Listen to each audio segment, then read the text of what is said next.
খ্রিস্টীতে প্রিয়জনেরা, সবাইকে জানাই খ্রিস্টীয় প্রীতি ও শুভেচ্ছা। রবিবাসেরও প্রভুর দিনে আজকে এই তপস্যাকালের তৃতীয় রবিবারে আমরা পদার্পণ করেছি। আজকের এই দিনে প্রভু যীশু তার বাণীতে আমাদের বলে থাকেন, আমরা যেন তার উপর বিশ্বাস রাখি, তার উপর নির্ভর করে পথ চলি। আজকের পবিত্র বাইবেল গ্রন্থ থেকে আমরা যদি সেই পবিত্র শাস্ত্রবাণীগুলো নিয়ে একটু ধ্যান করি, পবিত্র শাস্ত্রবাণীর আলোকে আমরা যদি আমাদের নিজেদের জীবনের দিকে একটু তাকাতে চেষ্টা করি, তাহলে আমরা বুঝতে পারবো যে ঈশ্বর আমার আপনার প্রতি কত যত্নশীল, কত দয়াবান। আজকের সেই প্রথম পবিত্র শাস্ত্রবাণীতে আমরা শুনলাম সেই ভক্ত জনগণ যারা জাগতিক বিভিন্ন সমস্যা, দুঃখ, কষ্ট, চ্যালেঞ্জে তারা ঈশ্বরের কাছে অভিযোগ জানিয়েছিল, কিন্তু ঈশ্বর তাদের প্রতি সেই রুক্ষ হননি। তিনি অত্যন্ত ভালোবাসা নিয়ে, অত্যন্ত যত্নশীল হয়ে সন্তানদের প্রতি, ভক্ত জনগণের প্রতি তার সেই দয়া ভালোবাসা প্রদর্শন করেছেন। বিশেষভাবে আমরা দেখি সেই জনগণ যখন সেই তৃষ্ণার্ত হয়েছিল সেই মরুভূমিতে, ঈশ্বর সেখানে সেই ব্যবস্থা করে দিয়েছেন কিভাবে সেই তৃষ্ণা নিবারণ করতে পারে, মানুষ যেন শান্তিতে আনন্দে জীবনযাপন করতে পারে, মানুষ যেন ঈশ্বরের মহিমা প্রত্যক্ষ করতে পারে।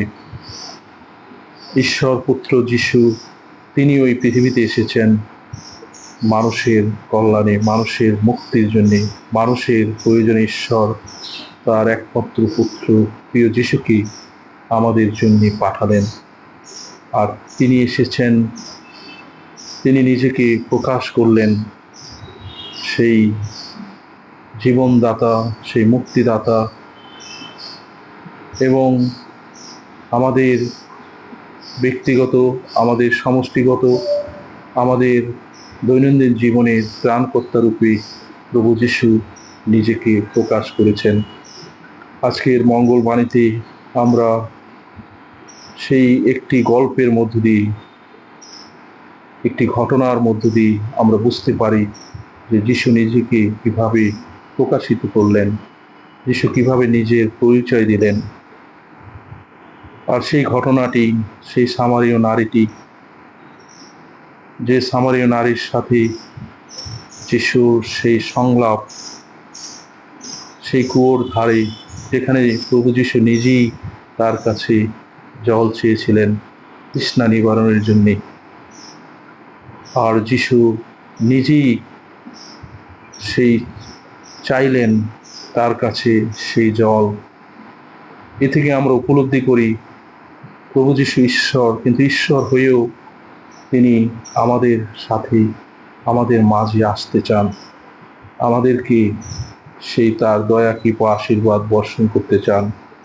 সামারীয় নারীটি প্রথমে বুঝতে পারেনি প্রভু যীশু কে, কিন্তু ক্রমশ ঘটনার বিশ্লেষণে ধীরে ধীরে সেই সামারীয় নারীটি উপলব্ধি করেছে যীশু কে, যীশু কেন এই পৃথিবীতে এসেছেন। আর তাই তো সামারীয় নারীটি সেই অকপটে সে বলে ফেললেন, আপনি আমাকে সেই জল দিন যে জল খেলে বা পান করলে আমার আর কখনো তৃষ্ণা বা তেষ্টা পাবে না।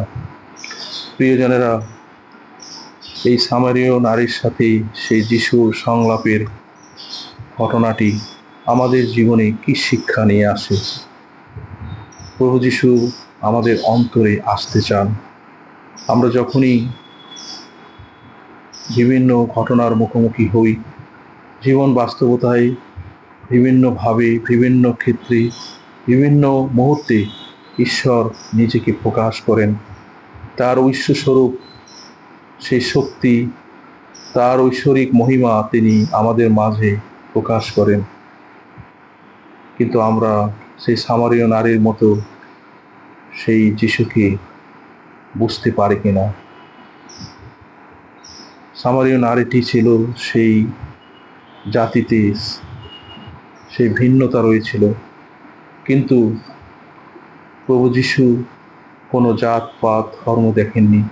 তিনি সবার মাঝে, সবার জন্যে তিনি এসেছেন। তিনি এসেছেন এই পৃথিবীতে আলো হয়ে, লবণ হয়ে। তাই তো প্রভু যিশু বলেছেন, আমি পথ, আমি সত্য, আমি জীবন। যে আমাকে দেখেছে সে পিতাকে দেখেছে। সামারীয় নারীটি যিশুকে দেখার মধ্য দিয়ে সেই ঈশ্বরের সেই ভালোবাসা নিজ জীবনে খুঁজে পেয়েছে।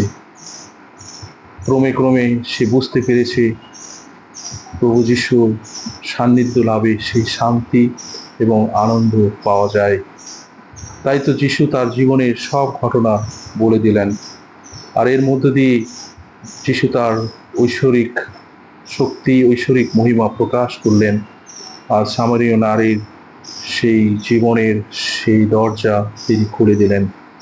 আর সামারীয় নারীটি আনন্দে সেই বেরিয়ে পড়েছিলেন সেই যিশুর কথা অন্যকে শোনাবার জন্যে, এবং তিনি নিজেই অন্যের মাঝে সেই প্রচার করলেন যে আমি সেই মসিহের দেখা পেয়েছি, যিনি জীবনের সব কিছু বলতে পারেন, যিনি মানুষের সব কিছু জানেন। প্রিয়জনেরা, আমরা সেই পবিত্র সাক্রামেন্টগুলোর মধ্য দিয়ে আমরা যিশুর স্পর্শ লাভ করি। প্রভু যিশু আমার আপনার অন্তরে আসেন। যিশুর কৃপা আশীর্বাদ সেই সাক্রামেন্টগুলোর মধ্য দিয়ে আমরা উপলব্ধি করি, আমরা পাই। কিন্তু কতজন আমরা সেই প্রভু যিশুর পরিচয় নিজ জীবনে বহন করে চলি? বাপ্তিস্মের মধ্য দিয়ে আমরা সেই খ্রিস্টের অনুসারী হই। পাপ স্বীকারের মধ্য দিয়ে আমরা সেই পাপের ক্ষমা লাভ করি। খ্রিস্টপ্রসাদ গ্রহণের মধ্য দিয়ে আমরা সেই জল, সেই জীবনময় জল, সামারী নারীটি যেভাবে বলেছিলেন যে আপনি আমাকে সেই জল দিন, যে জল পান করলে আমার আর তেষ্টা পাবে না। সেই পবিত্র খ্রিস্টপ্রসাদ গ্রহণের মধ্য দিয়ে আমরা সেই জীবন জল আস্বাদন করি, জীবন জল দিয়ে আমাদের তৃষ্ণা নিবারণ করি। কিন্তু কতজন আমরা যিশুর সেই জীবন জল গ্রহণের জন্য নিজেকে প্রস্তুত করি? হস্তার্পণের মধ্য দিয়ে আমরা সেই পবিত্র আত্মার শক্তি, পবিত্র আত্মার সেই কৃপা আশীর্বাদ আমরা নিজেদের জীবনে লাভ করি। যেভাবে সেই সামারীয় নারীটি যিশুর স্পর্শ, যিশুর সেই ভালোবাসা, কৃপা আশীর্বাদ, সেই শক্তি তার জীবনে উপলব্ধি করে সে অকপটে সাহসী অন্তর নিয়ে সে অন্যের কাছে তার বাণী, তার কথাগুলো সেই প্রচার করেছিলেন।